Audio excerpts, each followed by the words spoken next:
ഞാൻ ദേ തുള്ളിച്ചാടി പോണത് ഇവിടെ അടുത്തുള്ളൊരു ഇന്ത്യൻ കടയിൽ ഫ്രഷ് ഞണ്ടുണ്ടെന്ന് കേട്ടു. ഒന്നും നോക്കിയില്ല, ഓടിപ്പോയി വാങ്ങിച്ചു.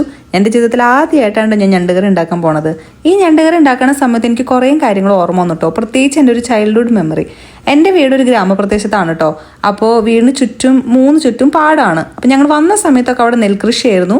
പിന്നെ പതുക്കെ എല്ലാവരും മരച്ചീനി അല്ലെങ്കിൽ കപ്പ കൃഷിയിലേക്കൊക്കെ മാറി. അപ്പോൾ ഈ മരച്ചീനി വളർന്ന ഒരുവിധം ഞങ്ങളുടെ ഹൈറ്റ് ആയി കഴിഞ്ഞപ്പോൾ ഞാനും എൻ്റെ അനിയനും പേപ്പൻ്റെ മക്കളും അയൽവക്കത്തുള്ള കൂട്ടുകാരും കൂട്ടിയിട്ട് ഞങ്ങൾ ഒളിച്ചുകളി കളിക്കും. ഈ ഒളിച്ചൊക്കെ ഇരിക്കുന്ന സമയത്തായിരിക്കും കേട്ടോ ഈ ഞണ്ടിന്റെ അളകൾ ശ്രദ്ധിക്കുന്നത്. അപ്പോൾ ഞങ്ങളെല്ലാവരും കൂടി കെണിയൊക്കെ വെച്ച് ഞണ്ടിനെ പിടിക്കും. ഈ പിടിച്ചു കൊണ്ടുവന്ന് ഞണ്ടിനെ കൊണ്ടുവരുന്ന സമയത്തായിരിക്കും അറിയണേ നമുക്കങ്ങനെ ഞണ്ടിനെ പിടിക്കാൻ പാടില്ല, അല്ലെങ്കിൽ നമുക്കത് കറി വെക്കാൻ പറ്റണതല്ല എന്നൊക്കെ. പിന്നെ എന്ത് ചെയ്യാൻ, ആയിട്ട് ഞങ്ങൾ ഓൾറെഡി ചത്തിട്ടുണ്ടാവില്ലേ. അപ്പോൾ ആ ചത്ത ഞണ്ടിനെ ഞങ്ങൾ വീട്ടിൽ മുറ്റത്തൊരു കുഞ്ഞു കുഴിയൊക്കെ ഉണ്ടാക്കി അതിൽ കുഴിച്ചിട്ടിട്ട് പൂവൊക്കെ വെച്ച് ഞങ്ങളൊരു ഒപ്പീസും ചൊല്ലി പ്രാർത്ഥിച്ച് ഇങ്ങനെ യാത്ര ചെയ്യിക്കും. അതല്ലെങ്കിൽ ഞങ്ങൾ ഒരിലയിൽ ഇങ്ങനെ ഞണ്ടിനെ വെച്ചിട്ട് തോട്ടിക്കോട് ഇങ്ങനെ ഒഴുക്കി വിടും. ഇതൊക്കെയായിരുന്നു കുഞ്ഞുനാളിലെ വിനോദങ്ങൾ അല്ലെങ്കിൽ വികൃതികൾ എന്ന് പറയുന്നത്. എന്തായാലും ഞാൻ ഈ ഞണ്ടുകറി ഉണ്ടാക്കുന്ന സമയത്ത് എനിക്കിതെല്ലാം ഓർമ്മ വന്നു കേട്ടോ. ഞാൻ തന്നെ ഭയങ്കര ഹാപ്പിയായി. കാരണം എൻ്റെ ആദ്യത്തെ ഞണ്ടുകറി തന്നെ നല്ല അടിപൊളിയായിരുന്നു. ഞാൻ നല്ല അടിപൊളി ഞണ്ട് റോസ്റ്റ് ഉണ്ടാക്കി. എനിക്ക് ഭയങ്കരമായിട്ട് ഇഷ്ടപ്പെട്ടു. അപ്പോൾ അത്രേ ഉള്ളൂ, ബായ്.